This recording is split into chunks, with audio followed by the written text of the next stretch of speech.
Hello' everyone, welcome back to my another blog. আজি হৈছে দেওবাৰ আৰু এতিয়া বাজিব হ'ল আবেলি 6টা। এয়া যোৱাকালি ইনা আহিছিলে আৰু মাৰ ৰুমত বহি মা টিভি চাই আছিলে, কিন্তু আমি তেনেকৈ হ'লে সকলোবিলাক গোট খালে মাৰ ৰুমলৈকে যাওঁ আৰু তাতে বহি পূৰা লেকচাৰ, যোনে য'তে পাওঁ ত'তে বহি লওঁ আৰু পূৰা কথা পাতোঁ। এনেকৈ খুবেই ভাল লাগে আৰু তেনেকুৱাত আকৌ ল'ৰা ছোৱালীকেইটাৰ লগত নাথাকিলে, মানে যোৱাকালি ৰিয়া নাছিলে, তাইক বৰ মিছ কৰোঁ। আৰু যাবলৈ লৈ পেলাই এয়া গীতৰ মুখত কিমান কথা চাওকচোন। মই অকণ মিউট কৰি দিছোঁ কাৰণ বহুত জমনি কথা আছিলে। তাৰপাছতে এয়া ফাইনেলি সিহঁত যাবলৈ ওলাল আৰু সেয়া ইহঁতি গ'লগৈ আৰু যাওঁতে যাওঁতে দেৰিয়ে হৈ গৈছে। পিছে তাৰপাছত ব'লক আজিৰ দিনটোলৈ আহোঁ। আজি ৰাতিপুৱা চাওকচোন, একে ধাৰাসাৰ এজাক বৰষুণ আৰু বহুত সময় বৰষুণ জাককে এনজয় কৰিলোঁ, চাই থাকিলোঁ। এজাক বৰষুণৰ খুবেই প্ৰয়োজন আছিলে, কিন্তু বৰষুণ জাক আকৌ বেছিকৈ আহিলে। এফালে যোৱাৰ কথা আছিল, যাবই নোৱাৰিলোঁ, ৰাস্তা ঘাটত পানী উঠি গ'ল। আৰু এয়া চাওক, প্ৰথমতে কি আহে, পলিথিন আৰু প্লাষ্টিকৰ বটলবিলাক উটি আহে। দেখিলেই দুখ লাগি যায়, নদীখনৰ ওপৰত যে কিমান অত্যাচাৰ হয় আমাৰ। আৰু তাৰপাছত আহে এয়া হালধীয়া, মানে বোকা পানীবিলাক, মানে পাহাৰৰ পানীবিলাক অকণমান দেখাই দিলোঁ। আৰু আহক এতিয়া দুপৰীয়া, আৰু ভাবি চিন্তি থাকিলেতো নহ'ব, দুপৰীয়া কামত ধৰোঁগৈ, ভাত বনাওঁগৈ। আজি ভাবিছোঁ অকণমান তিতাকেৰেলা লওঁ। ইফালে দিদিগৰাকীও আহিব নোৱাৰিলে, ঘৰ সৰা মোচা কৰা, আৰু গতিকে সেইবিলাক চব কৰি মেলি আহিলোঁ। ঘৰ সাৰি মুচি বোলো দুখে সুখে আৰু এয়া তিতাকেৰেলাকে ভাজি দিওঁ। দেওবাৰে অকণমান তিতাকেৰেলা সকলোকে, মানে সকলো যিহেতু ঘৰত থাকে, খাবলৈ ভাল হয় আৰু সেইকাৰণে এনেকৈ কাটি ল'লোঁ ৰাউণ্ড শ্বেপত। আৰু যিবিলাক গুটি আছিলে, ডাঙৰ ডাঙৰ গুটি আছিলে, সেইবিলাক হাতেৰে এৰুৱাই ল'লোঁ। আৰু তাৰপাছতে ভাবিলোঁ অকণমান বেচন ছটিয়াই লওঁ ইয়াতে।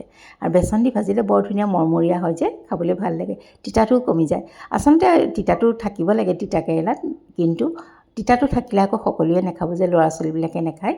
সেইকাৰণে ভাবিলোঁ অকণমান আজি এনেকৈ বেচন দিয়েই ভাজি দিওঁ। আৰু তাতে এয়া চাওক, বেচনৰ টেমাটো লৈ আহিছোঁ, বোলো অকণমান বেচন ছটিয়াই লওঁ, বেছি নহয়। তিতাকেৰেলাও যিহেতু কমাই লৈছোঁ, গতিকে এচামুচ বেচন লৈছোঁ। আৰু তাতে এতিয়া মই দি দিম নিমখ আৰু হালধি। এয়া দি দিলোঁ নিমখ, আৰু অকণমান এতিয়া দি দিছোঁ মই হালধি। আৰু এইখিনি ধুনীয়াকৈ মোহাৰি সামৰি বাছ ভাজি দিম। একোৱেই নাই, পটককৈ হৈ যায় আৰু খাবলৈও কিন্তু ভাল লাগে। অকণমান মিডিয়াম ফ্লেমতে বহুত সময় থৈ দিব লাগে, তেতিয়া তেলটো অকণ কমতে হৈ যায়। আৰু এয়া চাওক, তিতাকেৰেলাখিনি বহাই দিলোঁ। এনেকৈ আপোনালোকে খাই নাখায়, যোনে যোনে নাখায় এবাৰ খাই চাবচোন।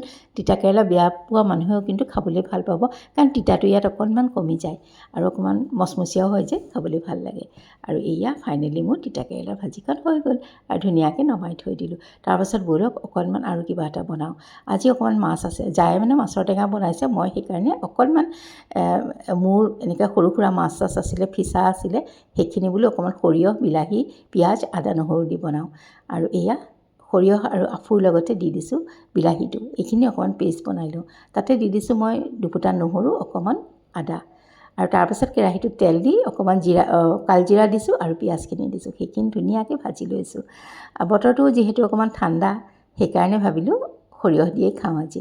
আৰু অকণমান পিঁয়াজখিনি ভজা যোৱাত ৰেড চিলি, হালধি, জিৰা, ধনিয়া এনেকৈ দি ভাজি লৈছোঁ ভালকৈ। তাৰপাছতে যে এয়া পিঁয়াজখিনি ভালকৈ ভজা যোৱাত তাতে মই দি দিছোঁ অকণ এই যে পেষ্টটো বনাই থৈছিলোঁ, সেইখিনি দি দিছোঁ। আৰু সেইখিনি অকণ ভাজি লৈছোঁ, বৰ বেছি ভাজা নাই। বিলাহীখিনি যিহেতু কেঁচা আছিল, অকণমান সময় ভাজিছোঁ। আৰু বৰ বেছি ভাজিলেও আকৌ সৰিয়হখিনি তিতা হৈ যাব যিহেতু। তাৰপাছতে মই 2 চামুচ ইয়াতে দৈ ঢালি দিছোঁ। আৰু দৈ দিম বুলি ভবা নাছিলোঁ, কিন্তু পটককৈ মনত পৰিল দৈ আছে যিহেতু, অকণমান 2 চামুচ দৈ দি দিওঁ। আৰু তাৰপাছত এয়া পানী ঢালি দিলোঁ ভালকৈ উতল অহাত। যিখিনি মোৰ মাছ আছিল, ফিছাখন আছিল, মূৰৰ গাল এনেকুৱা আছিলে, 2 পিচমান মাছো আছিলে, তেনেকৈয়ে দি দিলোঁ। আৰু এয়া জলকীয়া দুটামানো তাতে ফালি দিছোঁ আৰু অকণমান নেমু চেপি দিছোঁ, যাতে অকণমান টেঙেচি টেঙেচি ভাৱ এটাও আহে, জ্বলা টেঙা, ভাল লাগে খাবলৈ। আৰু ফাইনেলি এয়া কাৰীপট এটাত, হটকেছ এটাত ভৰাই বোলো থৈ দিওঁ। তাৰপাছতে এয়া 1টা বাজি গ'লেই নহয়, ব'লক টেবুলখনো ৰেডি কৰি লওঁ, নহ'লে মানুহবোৰ গোট খাবই নহয়। মানুহবোৰ গোট খোৱাৰ পাছত টেবুল ৰেডি কৰিলে একে হাহাকাৰ লাগি যায়। পানী দুনি আগতেই গোটাই নথ'লে দেওবাৰৰ দিনটো বৰ দিগদাৰ হয়। গোটেই যাক আহি পেলাই একেলগে যেতিয়া খাওঁ, একদম উৎপাত লাগি যায়। পানীহে নিদিলোঁ, ইটোহে নিদিলোঁ, এনেকুৱা হৈ যায়। আপোনালোকৰ বাৰু হয় নহয়? আৰু তেন্তে আজিলৈ আহোঁ।